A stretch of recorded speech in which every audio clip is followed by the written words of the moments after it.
Good morning guys! It's not every day na nakakapag-video tayo ng umaga. It's a Sunday morning and happy ako kagabi kasi guys na diligan ko sila ng magandang dilig talaga. As you can see, meron pa tayong mga water sa mga ano tawag nito nga? Nalimutan ko kung anong tawag. But anyways, ayan, I'm really happy sa mga nagawa ko kahapon. Nakapag-map pa ako dito sa balcony. Ayan, it's such a beautiful day. And later on, I'm going to go out and watch Captain America. Guys, nandito na naman tayo sa Bunnings. Parang pangalawa o pangatlong punta ko na dito this year. And nakakita ko ng kalamansi. And guys, parang gusto kong bumili. Kaso lang nakakita din ako ng variegated. Ayan. And I can't help it. Nakasakay na siya sa trolley ko. And guys, bumili ako ng variegated calamansi. At bumili rin ako ng sweet potato. Siyempre, tinatanim natin yan hindi para sa talagang kamote, but para sa dahon. Dahil mahilig tayo sa dahon. And I have one succulent. Tignan natin kung madadagdagan pa tong laman ng trolley ko because maglalakad-lakad pa tayo.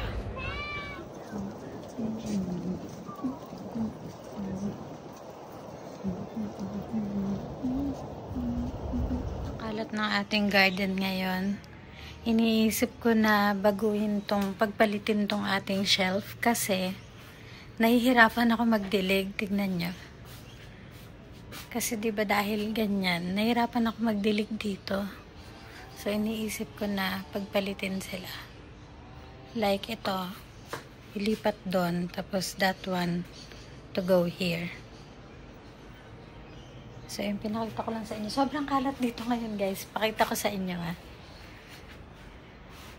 Ayan. Ito kasi in-empty ko na, 'di ba meron tong mga lupa. Inalis ko yung mga lupa para mabutasan ko 'yan and finally ay makapag-arrange tayo diyan. Ito yung mga ornaments na nasa loob niyan. Ayan. Yung isa nagamit ko na, nilagay ko dito. Ayan, galing din to doon. Pero naisip ko sobrang dami na ng ornament na nandun. So, ayun, binawasan ko ng isa. And ayan, hopefully on the next vlog ay ito na yung ma-arrange natin. And may papakita pa pala ako sa inyo. Diba kanina pinakita ko yung sa Bunnings, wala namang nabago dahil yun lang din ang nabili ko. Ito, ayan, Baron Bold. Ayan, tapos itong variegated na calamansi. At yung dalawang klase ng sweet potato. Ito guys, we are planting this. Not because gusto ko talaga yung kamote. Mas gusto ko yung dahon.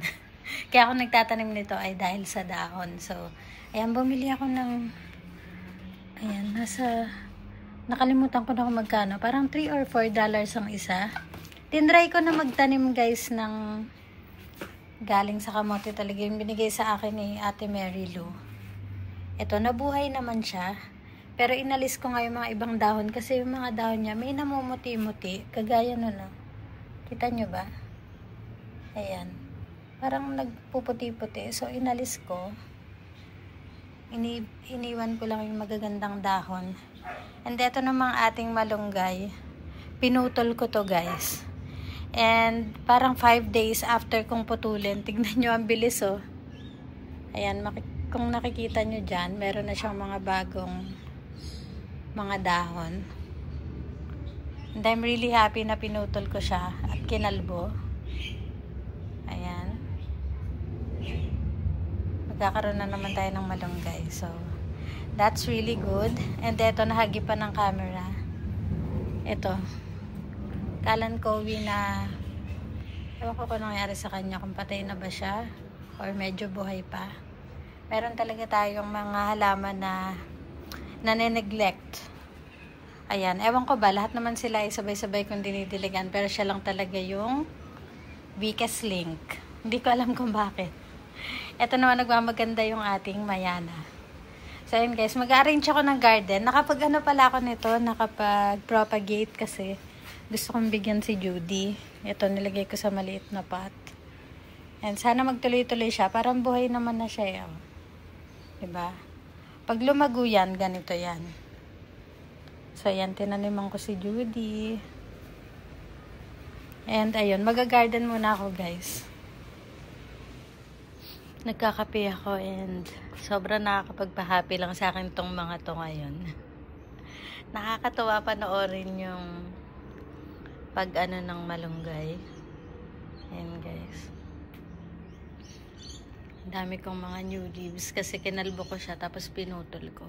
Kasi sabi nila pag hindi ko pinutol baka masyado siyang tumaas. So ayan. At ito yung ating variegated na kalamansi. Ang ganda, diba? Parang ayoko siyang pitasin. Pero pipitasan ko yan siguro next weekend. Para magamit ko. Parang gusto ko mag-ihaw. Guys, ang ganda.